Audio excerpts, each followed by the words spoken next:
What's up, everyone? Welcome to this day in Philly sports history for March 6, 2025. I'm your host, Jim Montgomery.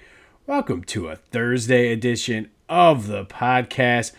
Let's do some quick housekeeping like we always do. First and foremost, tomorrow through Tuesday, I will be down in Clearwater. Tomorrow should be a normal episode. Sunday and Monday should be fairly normal. Tuesday might get a little wonky because that's when we're flying out, but we're not flying out till early afternoon. Saturday might be the wonkiest of them all, though, because that's the day we're going to the game. We're trying to get down there a little early, so might be abbreviated. I'm not really sure how Saturday's going to run yet, but there will be episodes, so you won't miss a day of this day in Philly sports history. Be sure to follow me on social media, Jimbo_Mont on Twitter and TikTok.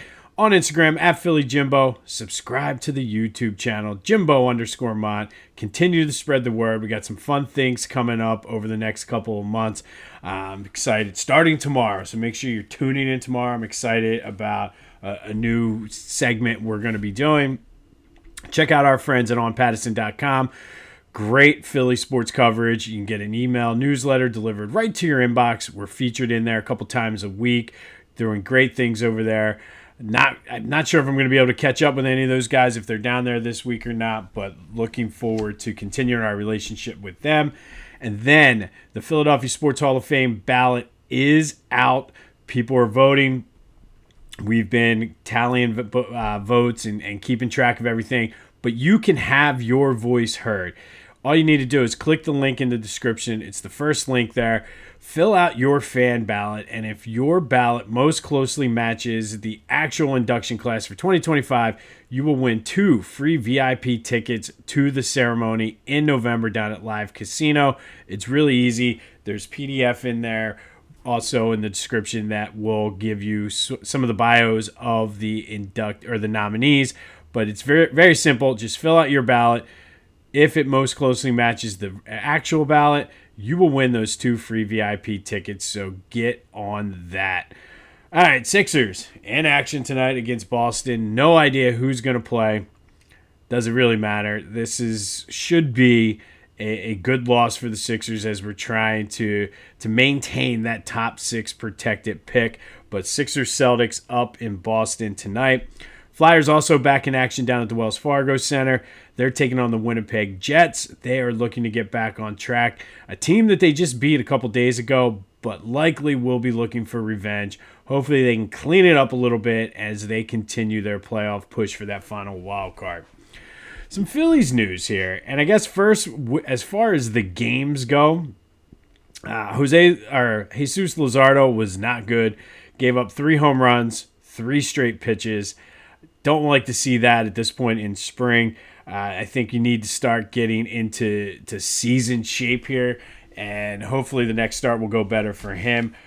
But the big story was The Athletic did an interview with Bryce Harper, and this is kind of like what everybody took and ran with, and I think it's a big deal. He did say that he loves playing first base, really has worked hard to get better and become, truthfully, one of the better fielding first basemen in the league. However, he did say that if the opportunity or the option presented himself, he would not be opposed to going back to the outfield, specifically if the Phillies can bolster their lineup with a first baseman that can bring some pop to the offense. He'd be more than willing to go back to the outfield. And again, I don't know if he's posturing himself to get more money and extension, but it raises an interesting sort of kind of take on all this, especially since there's so much focus this year for the Phillies on the pitching staff. And likely the outfield is going to be one of the positions where they could use some help. So if they could bring in a first baseman, it does provide the Phillies some flexibility. But that's something to kind of keep an eye on and monitor as we go forward, specifically closer to the trade deadline or whenever, if there tends to be a first baseman available. That could also play into if the Blue Jays do not trade Vladimir Guerrero this year. I believe he's a free agent. Could be a nice fit on this team at first base as well. So Bryce being a team player, and again, I don't know where this was when not that, I mean, it would have been nice to keep Reese, but I don't know how Reese is feeling about this, considering Bryce said, no, I want to play first base, and that is what made him expendable. But this is where we are with the Phillies. We'll have more on them tomorrow. Lots of Eagles news. Lots. So let's start with a recap of yesterday's question of the day. They did extend Saquon Barkley, and I asked you, is this a good move for the Eagles? 93% of you said yes. It's good for team morale. Kudos to Saquon Barkley. Lots of people saying they're happy for him. And truly, I mean, he does seem like a local kid, but seemed like a genuinely nice guy. And you like to see him get rewarded for bringing the Super Bowl home to Philly.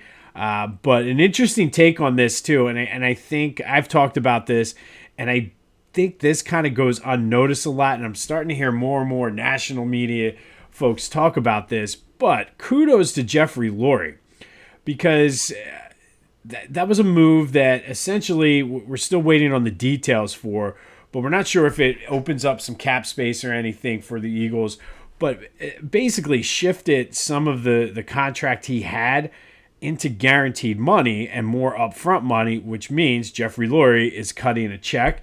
And a lot of owners won't do that. And I think everybody gives Howie his roses, and rightfully so, for managing the cap and for some of the moves he makes. But I think, and my brother Kyle was very big on this, and I agree, Jeffrey Lurie does need to get some of the credit here, because a lot of those owners do not open their checkbook like that. And if it wasn't for Jeffrey Lurie being willing to basically affect his bottom line and pay these contracts and pay this money up front, basically rewarding the players and giving Howie that flexibility, we wouldn't be in the position we're in. So when you're giving Howie his flowers, be sure to give Jeffrey Lurie his as well, because at the end of the day, these guys are in it to make money. And by giving this money out up front, not that he doesn't have enough, don't get me wrong, but a lot of guys would not be willing to do that. So this, and likely the next story I'm going to talk about, a lot of this stems from Jeffrey Lurie being willing to put his checkbook where his mouth is and really give Howie everything he needs to be successful. So shout out to you, Jeffrey, too. We wanted to make sure. My brother went on a nice thing, and I do think it's spot on. And you know, I've talked about it a lot, that is the difference, is the ownership. I mean, look at the Sixers.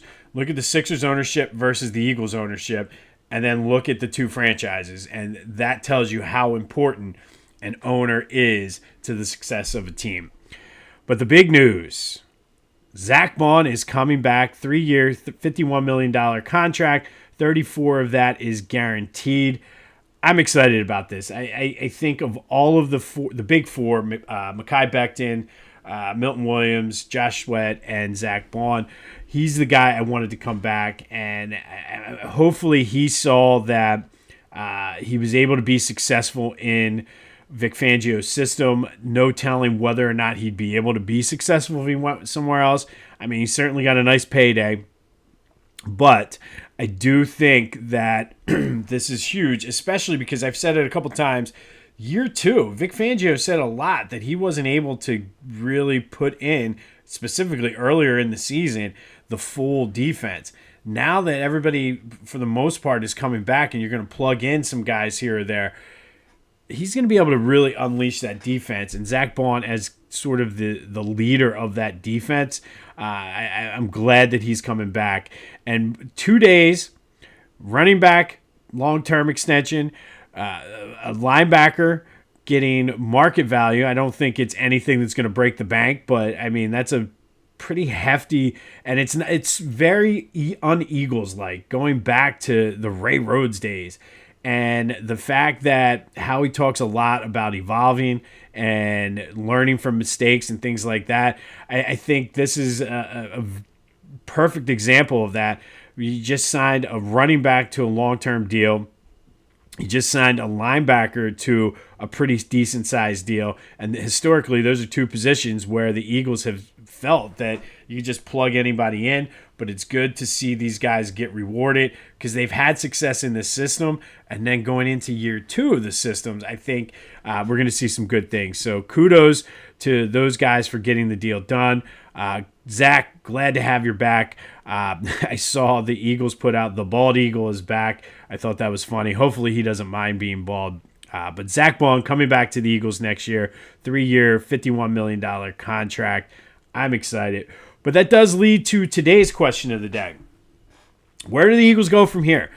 I do think that it's not going to be a splashy free agent. At least the start to free agency is not going to be splashy like how it was last year and we're used to in years past. But I think that's okay because you don't have a ton of holes on this team.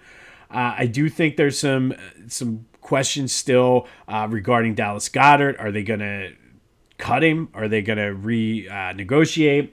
You got Mekhi Becton out there. You got Milton Williams, Josh Sweat. I really do think, too, with Max Crosby signing the contract he did with the Raiders, I almost feel like that kind of priced out Myles Garrett coming to the Eagles if they do make that trade. I could be wrong. Howie could work some magic here, but I don't know if it makes sense now. And, of course, we'll see how things play out. You never know what's going to happen and whatnot. But I don't necessarily see the rest of the offseason being super splashy. I think Howie's going to look to see who gets cut post June 1st. I think he's always kind of looking to improve the team. But I look for them to maybe be active on the second wave of free agency, like that first one where everybody gets all the ridiculous contracts. The Eagles will not – I could be wrong, but I don't see the Eagles being active on there unless they can get a guy on a good deal. But most of those guys are going to be looking for the big payday right away.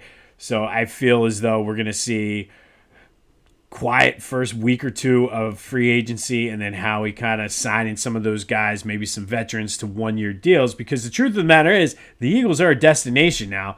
Everybody's been giving them their props for the way the organization is run, how they take care of their players and things like that. And rightfully so. But at the same time, these dudes, especially veterans, want to win. And the Eagles are certainly set up to compete for a Super Bowl again next year. So we're anxious to see how that goes. But what's the next move? You want to see them sign Mekhi Becton, Milton Williams, Sweat, do something with Goddard. I think there's going to be some probably more restructuring of contracts. But what's the next move for Howie? 267-495-8531. That'll get you into the Back to the Future voice and text line. Let me know what your thoughts are on this or anything else Philly sports related. And also, I don't think the next move is going to be Myles Garrett either way. Myles Garrett will not go anywhere until closer to the draft once teams kind of sort through all the free agency stuff. So for the Eagles, what is their next move? Is it signing Mekhi Becton, signing Milton Williams? I don't see them bringing back Josh Sweat. I think he already came back on a team-friendly deal. He's going to be looking to get paid, especially after how he played in the Super Bowl. But what's the next move for Howie and the Eagles? Hit me up on the Back to the Future voice and text line. And then go check out my friends over at the Clashing Conferences podcast. Lots of great things going on with their fan network. They're providing opportunities for guys to just have a little bit of fun, get their voice heard, and just enjoy themselves. So go to clashingconferences.com for more details on that. Been working on some things with them behind the scenes, so stay tuned for that. But clashingconferences.com, their podcasts are available wherever you get your podcasts as well as on YouTube. And then go to Philly Goat. I'm pleased to announce my slides came. These are going to be great for the beach and the pool down in Clearwater and then the pool this summer. But here they are. I got the Jalen Hurts Champion slides. These things are from iSlide. And when I say they're comfortable, they're absolutely comfortable. And if you're an old guy like me, lots of running in my life and suffer from plantar fasciitis sometimes, these things give you support. They're not like the cheapo ones you buy, the knockoff Nike ones or anything like that. These things are legit. They have Phillies ones, they have Eagles ones, but these things are incredible. And if you're listening on Spotify or anywhere, the audio version, you have to hit up the YouTube channel to check these out. These things are phenomenal. And like I said, as with any shoe I've ever gotten so far from Philly Goat, they're comfortable. So go to Philly Goat, get your slides just in time for beach and pool season. Be sure to use the promo code Jim Montgomery to take 10% off your order. That's phillygoat.com. Promo code Jim Montgomery to take 10% off of your order.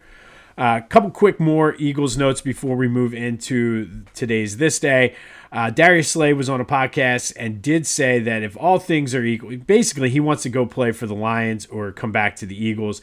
And if the money is equal, he's going to choose Philly for sure, he said.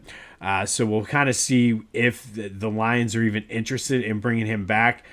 Something tells me he'll be back wearing the midnight green next year. And then Brandon Graham still has not made an announcement on his future yet. However, it was reported, and I will give props to my boy Johnny Marks, who reported this like a week ago, that Brandon Graham did tear his tricep, the same tricep muscle again in the Super Bowl. Obviously rushed back to get playing in there, but played through it. So I don't know if that's going to impact his decision or not. But if that's the end, what a way to go out for Brandon Graham. But that was widely reported yesterday. Derek Gunn reported that and other media outlets. But I will give shout out to Johnny Marks, who did report that back, I think it was February 28th. So shout out to Johnny for that. All right, today we're going to go back to 2012. And on this day in 2012, the Flyers beat the Red Wings 3-2 down at the Wells Fargo Center. Jacob Voracek, Claude Giroux, and Max Talbot all scored for the Flyers. Ilya Bryzgalov was outstanding in goal, 37 saves for the Flyers. They kept pace with the other teams in the Eastern Conference. They were 2 points behind. I forget who they were even behind, but they were 2 points back of the 4 seed in the playoff race during this time, with 2 huge games coming up against the Penguins, who were also chasing them in the standings. However, the night was all about Flyers legend Mark Howe. And on this night, he had his number 2 retired in a pregame ceremony. They raised up the banner into the rafters. Nice little picture of him playing. He became the 5th Flyer to have his number retired, joining Bobby Clarke, Bill Barber, Bernie Parent, and Barry Ashby. Howe spent 10 years with the Flyers from 1982 to 1992, scored 138 goals, 342 assists. He was a 3-time All-Star that helped lead those Flyers defenses in the 80s that kind of continued the tradition of the Broad Street Bullies. He helped lead them to 2 Stanley Cup Finals. He is a Hockey Hall of Famer. He is the son of legendary NHL player, or I shouldn't even say NHL because he played all over, but legendary hockey player Gordie Howe. Mark is in the Philadelphia Sports Hall of Fame, and on this night back in 2012, got his number 2 hung in the rafters at the Wells Fargo Center on a night that the Flyers beat the Red Wings 3-2. But Mark Howe, today is all about you. His number 2 was retired, joining Bobby Clarke, Bill Barber, Bernie Parent, and Barry Ashby as numbers hanging in the rafters. Since then, obviously, Eric Lindros has joined them as well. And then finally today, our Women's Big 5 Hall of Fame spotlight. We're going to spotlight Mimi Carroll from Temple. She played from 1982 to 1985 for the Owls. She's a Springfield, Delaware County native.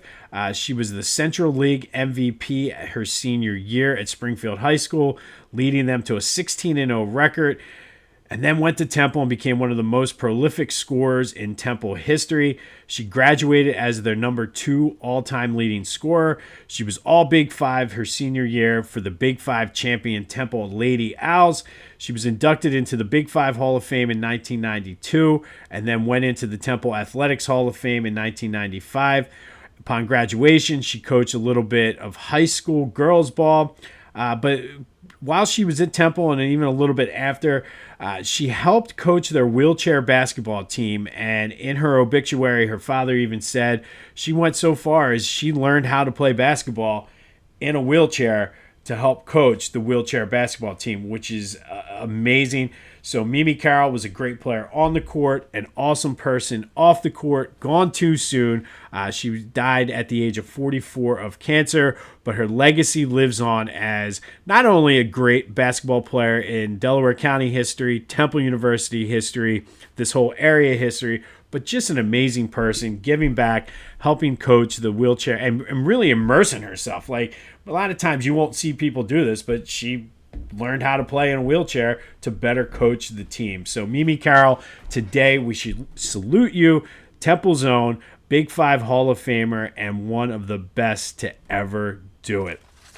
On this day in 2012, Flyers beat the Red Wings 3-2, but Mark Howe's number 2 was raised into the rafters of the Wells Fargo Center at a halftime ceremony, cementing himself as one of the all-time greats in Philadelphia Flyers history. We'll have more on whatever Howie decides to do next tomorrow. Be sure to let me know what your thoughts are on what his next move should be. Personally, I think you go after Becton and then you basically run it back and then you fill in some pieces here or there. Focus on the draft then. But what do you think? Hit me up on the Back to the Future voice and text line. Don't forget to get those slides, man. They're awesome. They're comfortable. All of that. We'll also update you on the Flyers and Sixers, as well as any spring training news coming out of Clearwater. And then make sure you tune in tomorrow. We got a new segment debuting. We're going to do it weekly on Friday, so stay tuned for that tomorrow. But this has been This Day in Philly Sports History for March 6, 2025. My name is Jim Montgomery. Go have yourselves a Thursday. And until next time, I'll see you when I see you.